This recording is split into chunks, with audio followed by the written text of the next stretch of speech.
Hello, আসসালামু আলাইকুম everyone. Welcome back to my channel Khushbu Afrin kitchen and blogs. তো অনেক দিন পরে আমি আপনাদের সাথে একটা রেসিপি শেয়ার করতে যাচ্ছি। কিছু প্রবলেমের জন্য আমি অনেক দিন আপনাদের সাথে কোনো রেসিপি শেয়ার করতে পারিনি। তো আজকে আমি যে রেসিপিটা আপনাদেরকে বানিয়ে দেখাবো সেটা হচ্ছে স্পাইসি চিকেন ফ্রাই। তাহলে চলুন কথা না বাড়িয়ে আমরা চলে যাই এই স্পাইসি চিকেন ফ্রাইটি বানানোর জন্য। তো আমি চলে আসলাম রান্নাটি করার জন্য। আর আমি এইখানে 2টা পেঁয়াজ আগে থেকেই ধুয়ে আমি এইরকম বড় বড় টুকরো করে কেটে নিয়েছি। আর আমি এখন এই পেঁয়াজটার সাথে কিছু গোটা গরম মশলা মেশাবো। তো এখানে নিয়েছি 10-12টি গোলমরিচ, আর নিয়েছি 3-4টা লং, ছোট্ট এক টুকরা জয়ত্রী।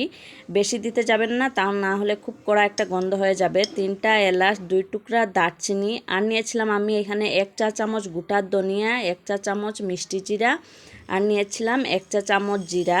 তো এখন আমি সব কিছু এই পেঁয়াজের সাথে মিশিয়ে দিচ্ছি। এখন আমি সব কিছু একসাথে বেটে নেব। আর আপনারা চাইলে এই কাজটি শিলপাটাইও করে নিতে পারেন, একদম মিহি করে বেটে নেবেন। এই যে দেখুন, আমি খুব মিহি করে এটাকে পেস্ট করে নিয়েছি। এখন আমি এইটা একটা সাইড দিয়ে রেখে দেব। আর এইখানে আমি কিছু মুরগির মাংস এরকম ছোট ছোট টুকরো করে কেটে নিয়েছি। আর আমি মাংসটাকে আগে থেকেই কেটে তারপরে ধুয়ে জলটা ঝরিয়ে নিয়েছি। এখন আমি এই মাংসের সাথে আমরা যে পেস্টটা বেটে রেখেছিলাম এই পেস্টটা দিয়ে দিলাম।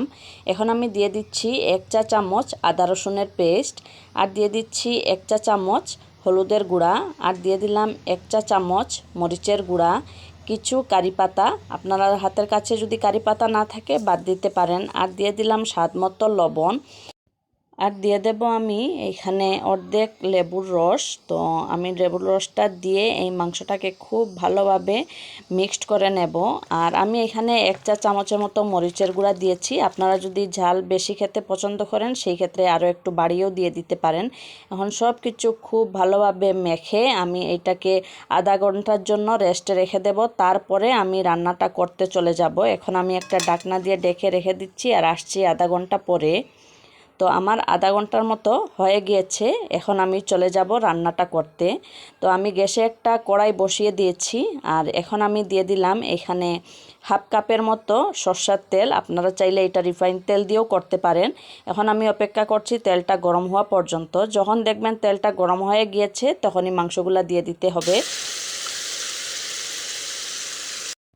এখন আমি মাংসগুলোকে 2 থেকে 3 মিনিটের মতো ভেজে নেব। তারপরে আমি একটা ঢাকনা দিয়ে ঢেকে রেখে দেব। আর গ্যাসের আঁচ মিডিয়ামে রেখে আপনি মাংসটাকে সেদ্ধ করে নেবেন। গ্যাসের আঁচ হাই ফ্লেমে করে মাংসটা সেদ্ধ করতে যাবেন না।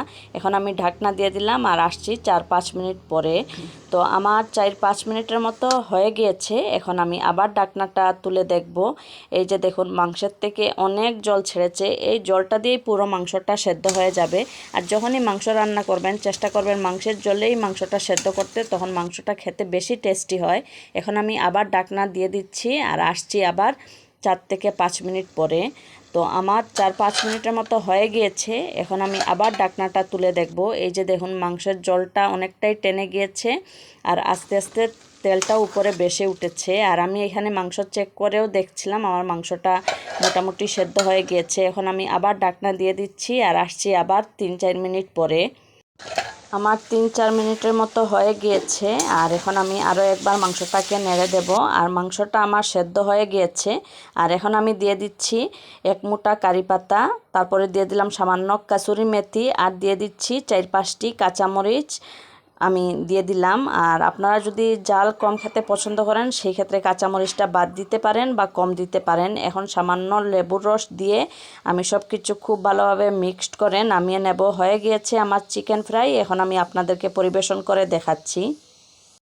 হয়ে গিয়েছে আমার স্পাইসি চিকেন ফ্রাই। আপনারা এটা রুটি, পরোটা, ভাত, নান সব কিছুর সাথেই কিন্তু এটা দারুণ মানায়। আপনারা খেয়ে দেখবেন। আর এটা খেতে একটু ঝাল ঝাল হয়, ভীষণই ভালো লাগে। যারা ঝাল খেতে পছন্দ করেন আশা করছি তাদের কাছে আমার এই রেসিপিটি ভালো লাগবে। আর আমার রেসিপিগুলি যদি আপনাদের কাছে সহজ লেগে থাকে তাহলে প্লিজ একটা লাইক দিতে ভুলবেন না, কারণ আপনাদের একটি লাইক আমাকে অনেক উৎসাহ দেয়।